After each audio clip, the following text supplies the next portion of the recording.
Hello बच्चों, तो आज के वीडियो हम करने वाले हैं कक्षा 8 में विषय गणित वार्षिक परीक्षा 2025-26 का ओरिजिनल क्वेश्चन पेपर। सो बच्चों, आपको बिल्कुल भी टेंशन नहीं लेना है, पूरा आपको सॉल्यूशन इस वीडियो में ओरिजिनल क्वेश्चन पेपर का प्रोवाइड करवाया जाएगा।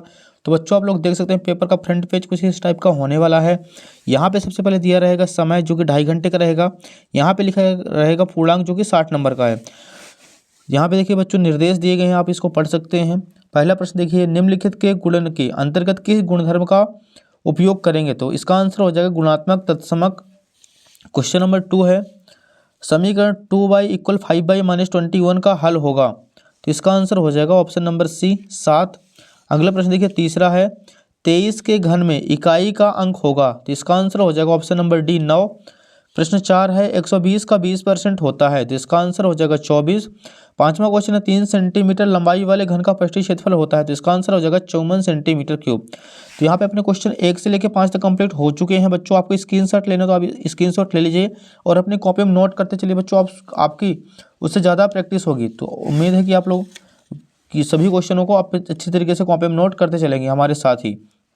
अगला प्रश्न देखिए, परिमेय संख्याओं के एक लिए शून्य एक तत्समक है। तो यहाँ इसका आंसर हो जाएगा एक समचतुर्भुज के विकर्ण परस्पर लंबवत होते हैं। 8वां क्वेश्चन है, किसी निश्चित घटना की प्रायिकता 1 होती है।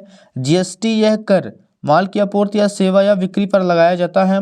10वां क्वेश्चन है, किसी ठोस का पृष्ठीय क्षेत्रफल उसके फलकों के पृष्ठों का योग होता है। तो यहाँ पे 6 से 10 तक भी क्वेश्चन कंप्लीट हो चुके हैं, जो कि फिल इन द ब्लैंक्स थे, जो कि एक नंबर के बच्चों। तो आपको अच्छी तरीके से इसे भी याद कर लेना है।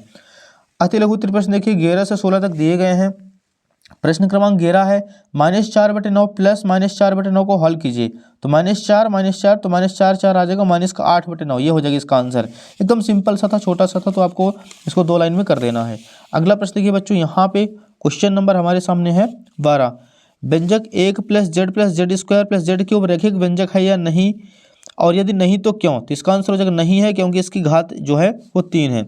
अगला प्रश्न देखिए 13 है, 625 का वर्गमूल ज्ञात कीजिए। अंडर रूट के अंदर 625 कर देना है और ये 25 का वर्गमूल है। 64 का घनमूल ज्ञात कीजिए। तो 64 जो है वो 8 का घनमूल है। प्रश्न 15 देखिए, 3:4 को प्रतिशत में बदलिए। तो यहाँ पे 3/4 × 100 हो जाएगा। अब यहाँ पे 100 का 3 से गुणा कराएंगे, 100 300 को 4 से भाग करेंगे, 75% आंसर। 16 नंबर क्वेश्चन है, 3 पदों वाले व्यंजक को क्या कहते हैं? तो इसका आंसर हो जाएगा त्रिघात व्यंजक। अगला प्रश्न देखिए, लघुत्तरीय प्रश्न जो कि 17 से 22 तक दिए गए हैं यहाँ पे। अगला प्रश्न हमारे सामने है 17 नंबर, -3/4 × -4/15 इंटू 4 × 0/7 का मान ज्ञात कीजिए। देखिए बच्चों, यहाँ पे 0 का गुणा, 0 का किसी भी संख्या से गुणा करें या फिर 0 का किसी भी संख्या से भाग करें, तो इसका आंसर हमेशा 0 ही आएगा। तो इसका आंसर हो जाएगा 0। समीकरण को सरल रूप में बदलते हुए हल कीजिए। तो इसकी वैल्यू आ जाएगी, एफ की वैल्यू हमें फाइंड करना है, तो 0.6 आ जाएगा, एकदम सिंपल है। प्रश्न 19 देखिए, जब एक पासे को फेंका जाता है तो 4 से बड़ी संख्या प्राप्त करने की प्रायिकता ज्ञात कीजिए। तो इसका आंसर आ जाएगा 1/3। एक थैले में 4 लाल गेंदें और 2 पीली गेंदें हैं। थैले के अंदर से बिना देखे एक गेंद यथेच्छा निकाली जाती है। एक लाल गेंद प्राप्त करने की प्रायिकता क्या होगी? तो इसका आंसर आ जाएगा 4/6। 2 से काटेंगे इसको तो आ जाएगा 2/3।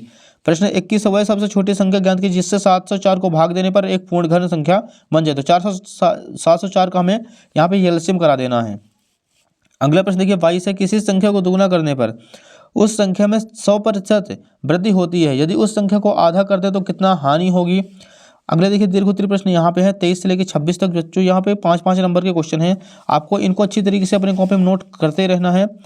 23 नंबर देखिए, समलंब चतुर्भुज PQRS में यक्स का मान ज्ञात कीजिए। तो आप लोग यहाँ पे देख सकते हैं, एक्स की वैल्यू फाइंड करनी है, तो ये एंगल एक दूसरे के बराबर होंगे, तो आप इससे एक्स की वैल्यू निकाल सकते हैं।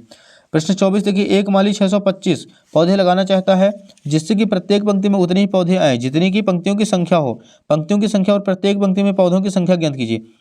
जो कि बच्चों ये 5 नंबर का एकदम सिंपल आंसर है। 125 का हमें कर देना है वर्गमूल, तो इसका आंसर आ जाएगा 25। अगला प्रश्न देखिए 25, 2a² + 3b का होल स्क्वायर को सरल कीजिए। लास्ट 26 क्वेश्चन है, 21 सेंटीमीटर चौड़ाई वाले एक आयताकार कागज को चौड़ाई की अनुदिश मोड़कर 5 सेंटीमीटर त्रिज्या वाला एक बेलन बनाया जाता है, उसका आयतन ज्ञात कीजिए।